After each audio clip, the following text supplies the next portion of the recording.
Are you ready, Heinz? We are making a video. Are you ready? Are you ready? Yes. I posted last week. I posted something and asked followers, your followers, What's something? a picture of you. something.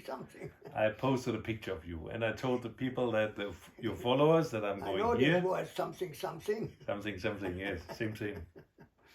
And I asked them if they have some questions for you, and there was a lot of questions, and I have some here on my paper. So I will start here. The first question would be, do you regret any aspects or areas of your life? Or what would you do differently if you had the chance? I mean, that's nearly Well, one. with experience, you don't do stupid things anymore. For example, in the beginning, I didn't have a rear view mirror, but I think that's about the most important on a bicycle because all sees is coming from behind. Yeah. So I see my bike from the early days. I said, do you have a rear view mirror? And now I tell everybody that's the most important thing to have on, On the the bike, bicycle, yes. the rear view mirror. Otherwise, I wouldn't be alive. I'm sure I wouldn't be alive. And from the 500 dead people of bicycle accidents, half of them would be alive because always it's the turning truck and you know what's coming. So you either you wave with your arms while he sees you, or you stop at the junction. Otherwise, it'd be very near. I have a place near my place where I pass there and I notice that place is dangerous. Immediately I notice it, and a little bit later, an 84-year-old guy was killed there, right here. Half a mile away from my place. I noticed it right away because you turn from one side, no bicycle path, the other side has a bicycle path, you go across and you know, there was a bend there and somebody's coming, quick cars, not very noisy anymore. Yeah. You have to see what is coming, you know. So the most important thing on the bike might it's be just the one of those things, you know. one of those things, yes. I mean, many things you regret, or not you regret, you knew that you did something wrong in the past, you know.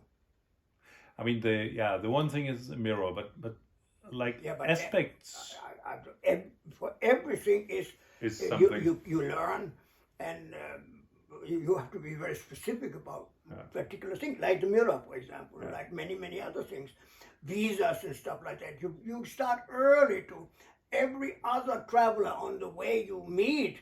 He coming your way, you going that way, and you ask him for what his experiences are, and he tells you about don't do that, or if you want to go there, you can't get the visa.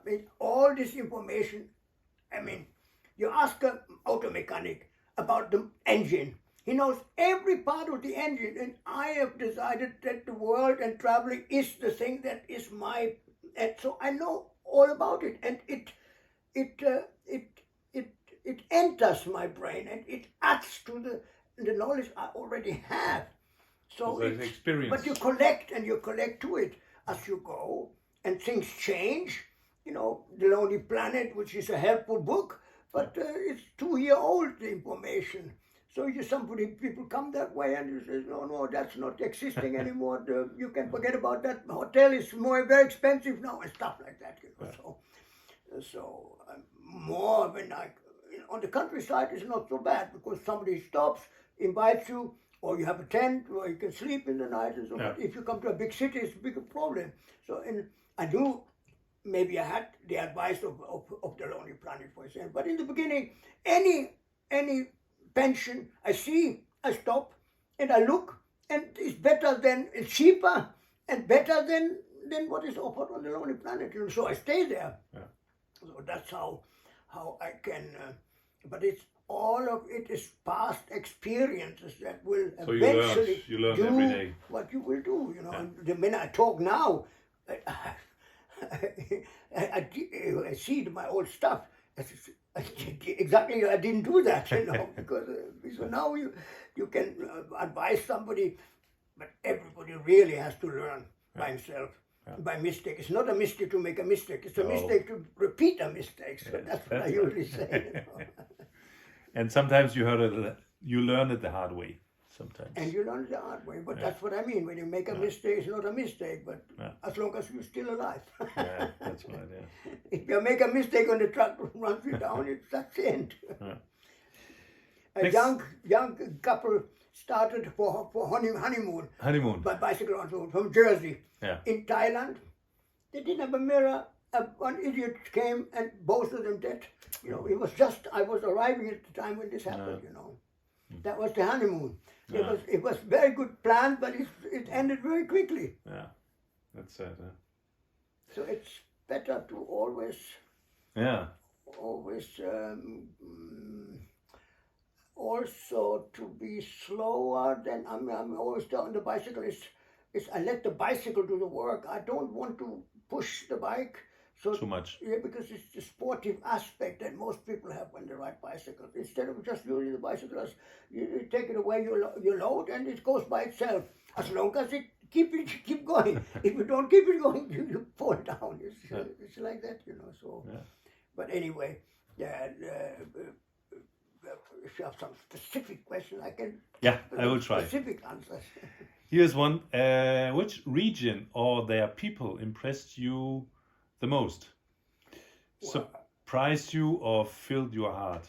Just 2 or 3 of the most beautiful, not individuals and friends, but generally the people, a tribe, or a group. One of the things is the superlatives I don't like.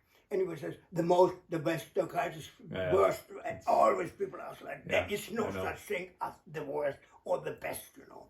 But I agree. Best place, you have a nice big bed and a nice woman with you. That's a pretty good place. Pretty good place. It's a good start. Very good start. Yes, I agree because I always get asked. I come with open mind everywhere, and I'm very capable of enthusing people. The bicycle is a good passport, and so I usually get the best of reception anywhere. Yeah. And if you eat and you're hungry all the time on a bicycle, if you eat what the people offer you, not like this, I don't eat meat. Oh. And if you're in a country where they only eat meat, in Mongolia, we don't have vegetables, so you have to eat meat. I'm sorry for the people that don't eat meat, you know. Yeah. I mean, up to them, you know, but I mean, they have, you got to be flexible to accept the ways people are when you're with them, you know. Otherwise, you stay home. And it's a bit unpolite not to. Yeah, but the organization in tourism, mass tourism is. I mean, of course, I don't fall under this category at all. You know, I find my way. Every day something new is coming, and you have to adapt to it. If somebody says, "Look, I'm living 10 miles off the road, come to my house," so what? I'm going there. You know, this was part of the problem when we talk about Alaska later. We come so late there that it was too bad to get there in the winter. You know, and all these bad things happen because in the United States I was invited almost every day. On the road. It takes time. Sign the back pedal around the world. How do you cross the ocean? You don't pedal across the ocean. How do you go around the world? You know. I mean that. So if you come across as friendly and willing to give your time anytime. You usually have only good people, and if you have sometimes bad people, you have to take that 1 in 1,000 or 1 in 100. Okay. That's it. Part of the game. Have you ever gotten malaria? The best thing is not to get bit. Sure. Or stung. What do you call them? Bit or stung, because they sting you. And they bite you because it's front. And when they sting, it's from behind. What is a mosquito? Is it from behind or from the front? From the front, no? Come on, you must know this. I know. You're a medic. Yeah, I know, but that's not my specialty. And of course, it's only one kind of mosquito that gives you the malaria. And the other thing is, you can have prophylaxis, but it's pills, and we don't want to take them all the time. So when I'm with people, this time of year, no mosquitoes. I get a place in the house, and barely light is gone. Boy, there's no mosquitoes here. I jump up, I go to my luggage, hold a mosquito net, and find a place in the wall where I can put the stuck and set up my mosquito net. And I have my peace. So a mosquito net, I think it was the most important thing. I have my friends in 10 years of traveling, you know, they have 7 years of training. The guy was 10 times malaria. And in my 7 years in Africa alone, Never had malaria. Never. Okay. Nice. Other things. You have Yeah. other things, but... What was or have you got any favorite cuisine? Or is it like you said, you when you get invited, you eat and Because hunger is the cuisine. It doesn't matter it's the where. best cuisine, yeah. When you have a long time no good bread like we have in Europe, and you dream about every year, it doesn't matter if it's bread, you love it, But there are countries where the cuisine is really good. In India, for example, but you get accustomed to spicy food. Yeah. And you have the so-called thali there. It's in the middle of the day where they operate. It's the standard meal. You cannot eat anything, but it's good. Yeah. And it's very cheap, Yeah, that's right. And it's better if 1 tin of big baked beans is more expensive in India than a whole meal in a restaurant where they offer the so-called thali. Yeah. Different areas of India have different thalis. There's sometimes 3 or 4 different, or a rice, or mainly chapatis. So it's very good. China is famous kitchen, but not main China when I was there, because it was a poor country. Yeah. So I went back to Hong Kong each time and had rich friends there. And every time I was back in Hong Kong, 3-4 kilograms more when I was back in China, because I always had to get a new passport, and passport, new visas to get back into China. I spent 2 years in China, 35,000 kilometers alone, in a bicycle around there. So it's not the country where you spent the shortest time. Which country was shortest time? Shortest, yes, short. Well, only 1, 2, 3 3 days. times across the border in Bhutan, because you had to have a package at the time. Yeah. You can go to the border, which is called punch holing, and you can go inside the border town, no problem, no visas. I went through there, no visas, nothing. And then, if you go further, you have roadblocks and you can't go further, or you have to have organized tour or something. And if I had a lot of money with me at each time I was there, 3 times I was at the border, and I could have probably arranged something at the border, because there was an office there where I could have, but I never did. So in 3 days I was in and out, but not in the same year, in different years, because I was many times in India, not many times, but several times in India, No. But then another one is, I entered Liechtenstein, and 3 hours later I was out already again. I didn't realize, at that time, but I felt so ashamed later when I kept counting countries and things like that. I had to go back. So you went back to Liechtenstein. Only for 2 or 3 days.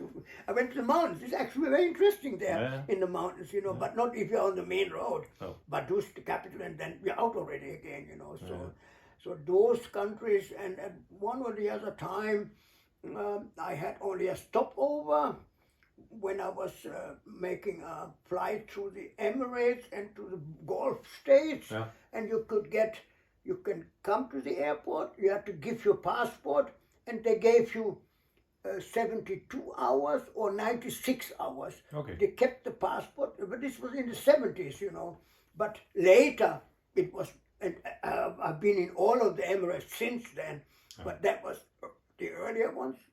96 hours in the Emirates.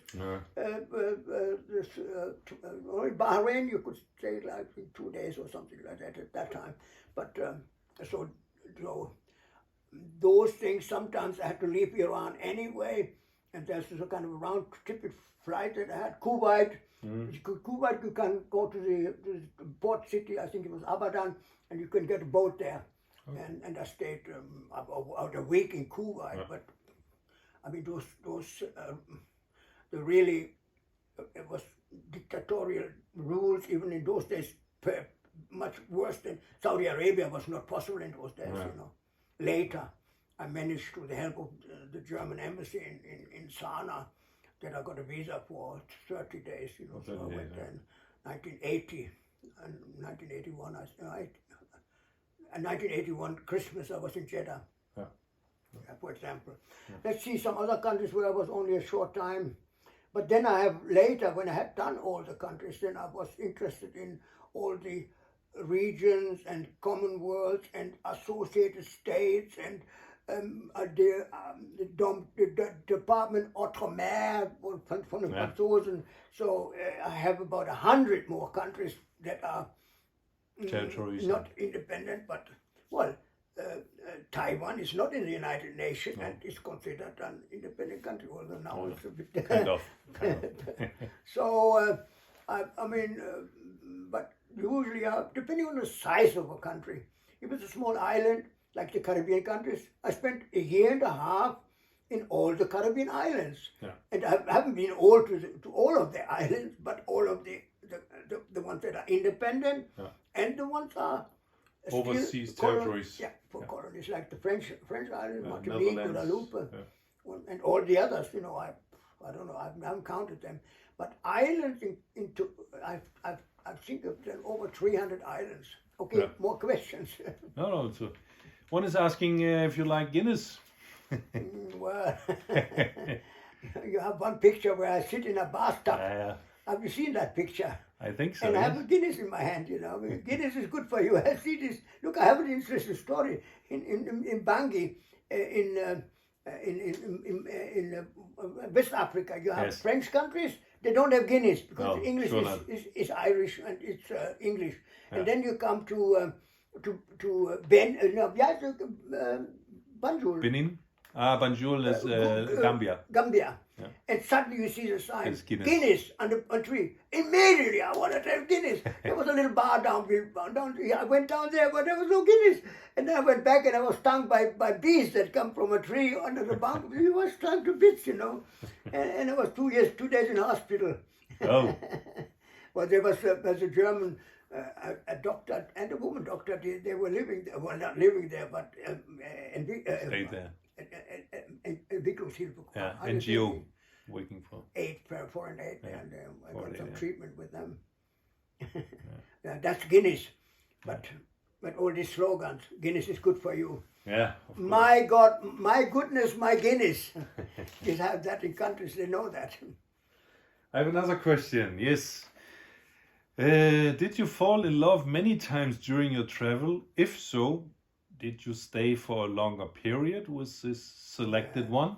Only one happened in Minsk, the white Russian woman.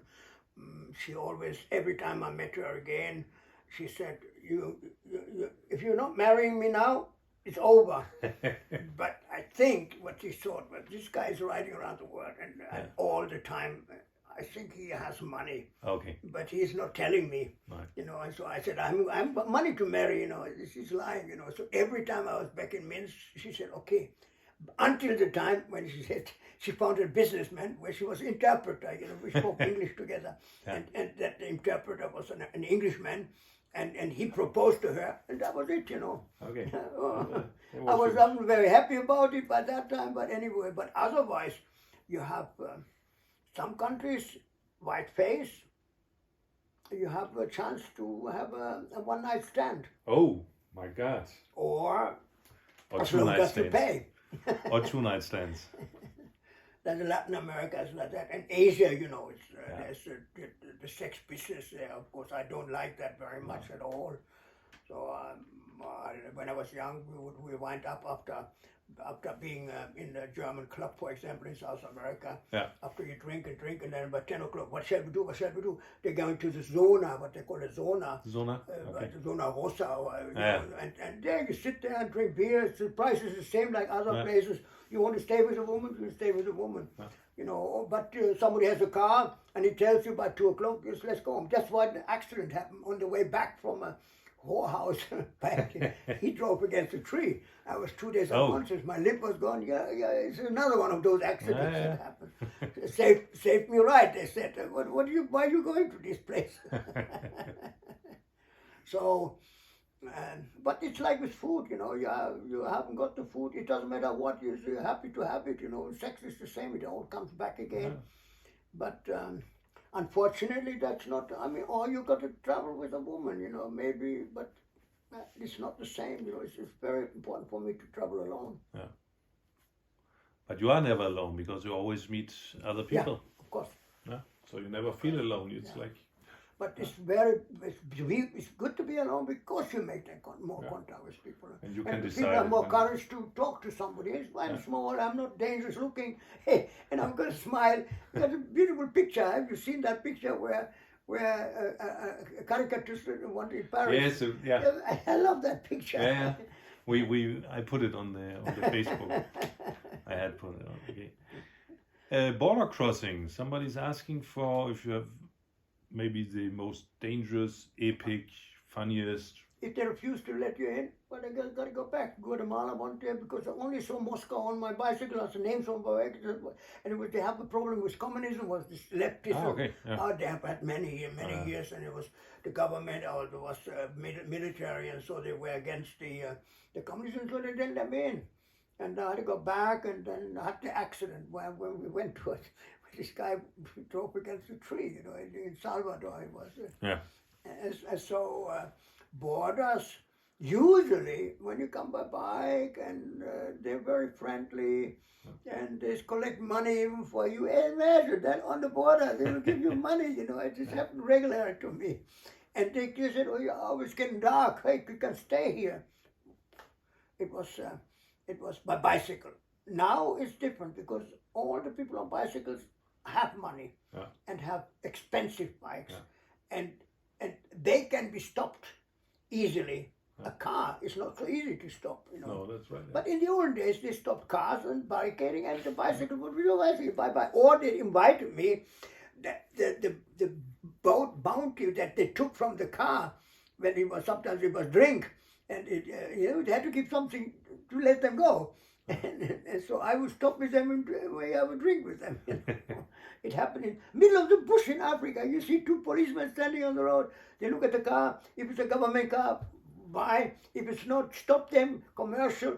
A hand comes out, some money in it, and okay, have a good journey. Or a bottle of wine or something comes out of it. So I sit with them for 2 hours and drinking. The middle of the bush. It was in Botswana. I remember very much that particular one. I think in former times it was like if you're coming with a bike, it's like, oh, you must be poor. You have no money for the bus or for the train. Or sometimes it's very pronounced in Saudi Arabia when I traveled to there. If I had a sign, just this, I'm going goodwill, I'm traveling around the world, and I need your assistant, I would have come out with a lot of money in my pocket. Because they had so much money. Even without, I said, you need something, you need that money. No, I have, but still then, somebody would just stick you 100 real or whatever in the pocket. In the end, I had $400 more in my pocket when I left Saudi Arabia after 30 days, Incredible. It's nice. But money, of course, we can talk about that. And of course, there are many reasons how I made money. Selling my story, booklets that I printed, agency that I had in London with West. My pictures are pretty good, so getting better all the time. Excellent pictures. So, you had enough already. Okay, you have enough already. Okay, let's have another beer. Okay, that's it.